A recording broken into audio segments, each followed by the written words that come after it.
Le sujet qui me fascine, et sur lequel je me concentre dans mes vidéos, c'est pourquoi les gens écrivent des trucs visiblement faux sur Internet. Certes, c'est parce qu'ils cherchent même pas à savoir si c'est vrai ou faux, même lorsque l'info est très facile à trouver. Du coup, la question c'est, pourquoi les gens ne cherchent même pas à savoir si c'est vrai ou faux? Et pourquoi ils le partagent quand même? J'ai quelques idées, bien sûr. 1, pour faire du buzz. Ça fait des clics et donc des revenus publicitaires. Mais ça, j'en parlerai dans une autre vidéo. Et 2, pour faire de la désinformation, bien sûr. Certains arrangent un peu la réalité, pour convaincre et pour justifier leurs propres opinions. Voici le menu de cette vidéo.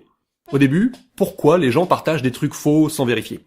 Et ensuite, pourquoi ces trucs faux ont été écrits au départ? Je vais m'appuyer sur des exemples très simples, mais souvenez-vous, c'est juste un prétexte pour expliquer la méthode et gagner un peu d'esprit critique. Sur les groupes sociaux destinés à la vérification de l'information, on peut voir ça.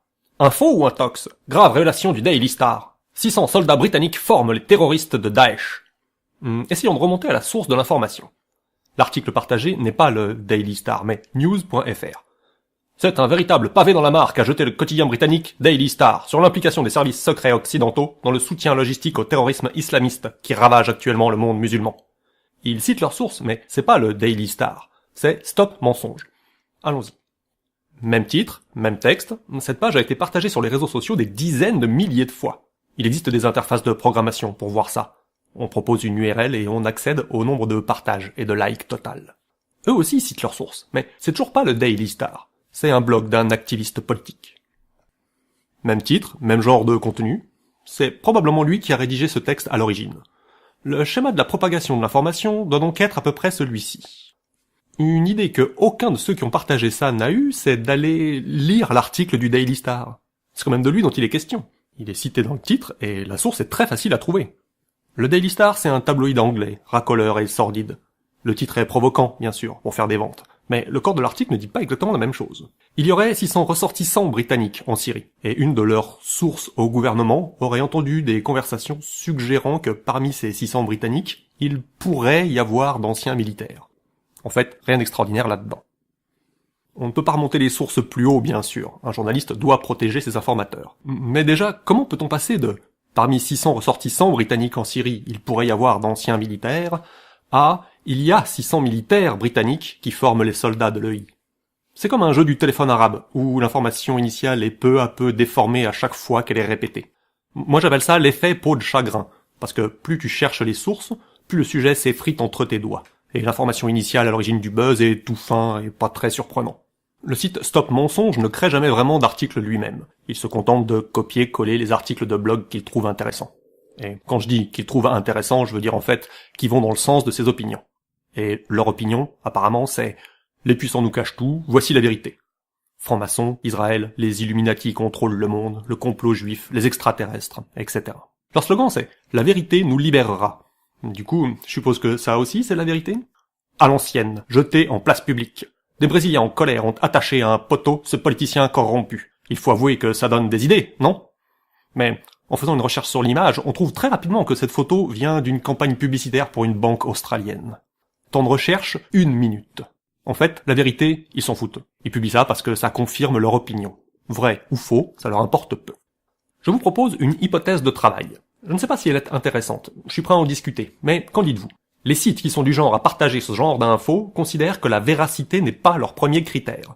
Si c'est le cas, ça va me permettre de bien faire le ménage dans mes internets, parce que moi je ne veux que des sites dont la véracité est le premier critère. Par exemple, Wikistrike. Rien ni personne n'est supérieur à la vérité. Tu as partagé le truc du poteau. Tu ne vérifies pas tes informations. Du coup, pourquoi devrais-je te croire quand tu me dis « on a découvert une créature inconnue qui mange les Californiens ». C'est peut-être vrai, il faudrait faire des recherches, mais mon temps est précieux, et visiblement la véracité n'est pas un critère pour toi. Wikistrike, je te mets aussi dans la boîte de ceux qui ne vérifient pas leurs informations. Ça ne veut pas dire que tous tes articles sont faux, j'ai pas tout lu, mais la véracité n'est pas ton premier critère. Moi j'ai plein de sites fascinants que j'ai pas le temps de lire, et il me faut être exigeant. Le site Réseau International a lui aussi relayé le truc. Il ne vérifie pas ses infos, alors que c'était très facile. En regardant le menu, on voit d'autres intox bien connus. Eux, ils appellent ça de la réinformation, mais en fait, c'est juste de la désinformation. La présentation officielle du site. Cette aube qui pointe, c'est la naissance de la vérité en lutte contre le mensonge. Lumière contre ténèbres. Ce site n'a comme orientation que la recherche de la vérité, si elle existe. Chercher la vérité, c'est bien sûr lutter contre le mensonge, où qu'il se niche. En fait, on pourrait juste chercher des intox qu'on sait très faciles à vérifier, et on constate que ce sont toujours un peu les mêmes sites qui apparaissent. Les chroniques de Rorschach ont eux aussi partagé le poteau. On vérifie qu'il y a d'autres hoax bien connus et largement débunkés. Italie. La justice légalise la relation amoureuse entre un pédophile de 60 ans et une fillette de 11 ans. Ici, il suffit de parler un peu italien et d'aller lire la décision de la Cour suprême pour aller voir que c'est faux. Direct poubelle. Chaos contrôlé. Lui aussi prétend lutter contre les mensonges. Information alternative, nouvel ordre mondial, blablabla. Français de France. L'islam est un mensonge, Mahomet un criminel, le Coran c'est du poison. Tout en finesse. En fait, il y a comme une petite bulle dans l'internet où tous ces sites se recopient sans cesse les uns les autres. Imaginez une personne qui est abonnée à ces sites, parce que ça correspond à ses opinions. Elle aura l'impression que chaque info est confirmée par plusieurs sources concordantes et indépendantes. Moi, c'est ma méthode. Évaluer l'information par la recherche de sources concordantes et indépendantes. Mais on est vite trompé quand on est coincé dans une bulle d'information comme celle-là. Ça peut donner une illusion de consensus. Là, c'est la liste des sites qui sont agrégés par news.fr et qui sont systématiquement partagés sans vérification. La plupart des sites cités ici font exactement la même chose, avec les mêmes sites. Ça tourne en rond. Et j'entends déjà vos remarques. Oui, mais les médias traditionnels, eux aussi, disent des bêtises parfois. Alors je vous répondrai, vous avez tout à fait raison. Il ne faut faire confiance à aucun relais d'information. Il faut toujours vérifier à la source. Les journaux télé et la presse nationale sont régulièrement surpris à avoir relayé trop rapidement une info qui était un peu trop belle, juste pour ne pas laisser le concurrent être le premier à en parler. Je me souviens de cette fois où l'AFP avait annoncé la mort de Martin Bouygues par erreur, à cause d'un lamentable quiproquo. Plusieurs journaux avaient relayé la nouvelle. La mort de votre concurrent direct, c'est trop beau pour perdre du temps à vérifier l'info. Mais dans la journée, ils ont tous supprimé leur article, fait un démenti, ils se sont excusés, et les responsables ont perdu leur emploi. S'ils racontent un truc visiblement faux, ils perdent un peu de crédibilité, ce qui leur est nuisible. Mais les sites de cette bulle, c'est vraiment un autre niveau. Eux, ils ont aucune crédibilité et ils ne cherchent plus à en avoir. Ils visent un public de niche, justement ceux qui ne font plus confiance aux médias traditionnels. C'est vrai que notre presse est influencée par les opinions politiques de leurs grands patrons. La façon de présenter les infos est parfois biaisée. Mais j'ai jamais vu Le Monde ou le Nouvel Obs essayer de m'expliquer que on a retrouvé un immense vaisseau spatial sur Mars. Lire les informations, c'est emprunter une route pleine de chaos. Il faut toujours faire gaffe où on met les pieds. Mais se tourner pour cette raison vers les médias alternatifs, c'est carrément décider de passer par les marécages. Ça ne mène à rien. Ce qu'il nous faut, c'est pas accorder notre confiance à tel ou tel média. Ce qu'il nous faut, c'est être bien équipé pour la route. Savoir analyser les infos avec un peu d'esprit critique. Certains acteurs de cette bulle sont vraiment sincères, enfermés dans un système de représentation du monde biaisé qui ne correspond pas à la réalité. Mais d'autres sont de réels menteurs. Ils savent qu'ils fabriquent de la désinformation. Voici comment ils se justifient lorsqu'on les met à jour. Cet internaute s'est fait remarquer cet été en postant ce tweet pendant la Coupe du Monde.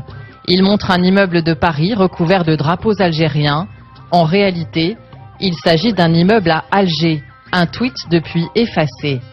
Cet homme le voici, il a accepté de nous rencontrer.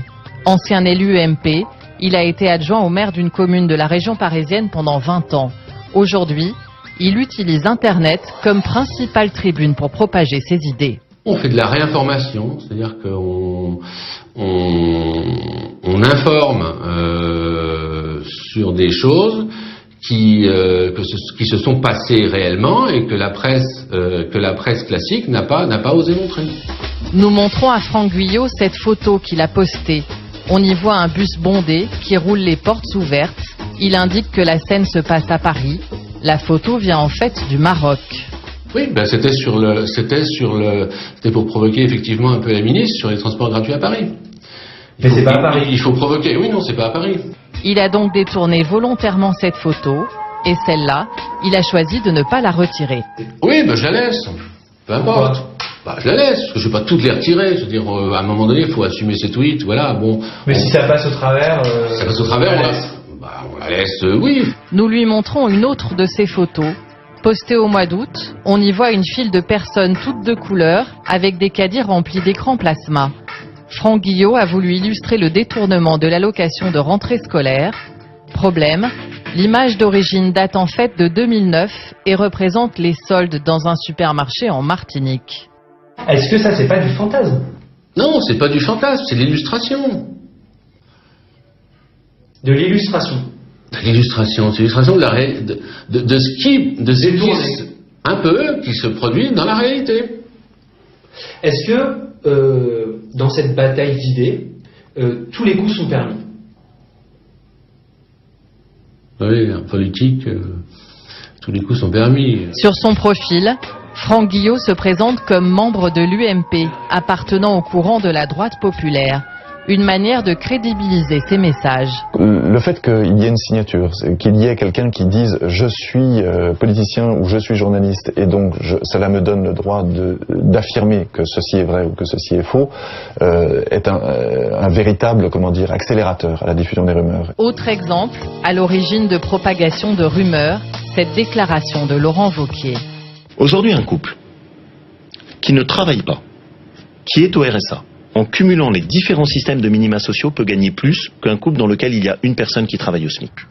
Une affirmation qui a depuis été réfutée par plusieurs spécialistes de l'économie, chiffres à l'appui. Pourtant, beaucoup de personnes y ont cru.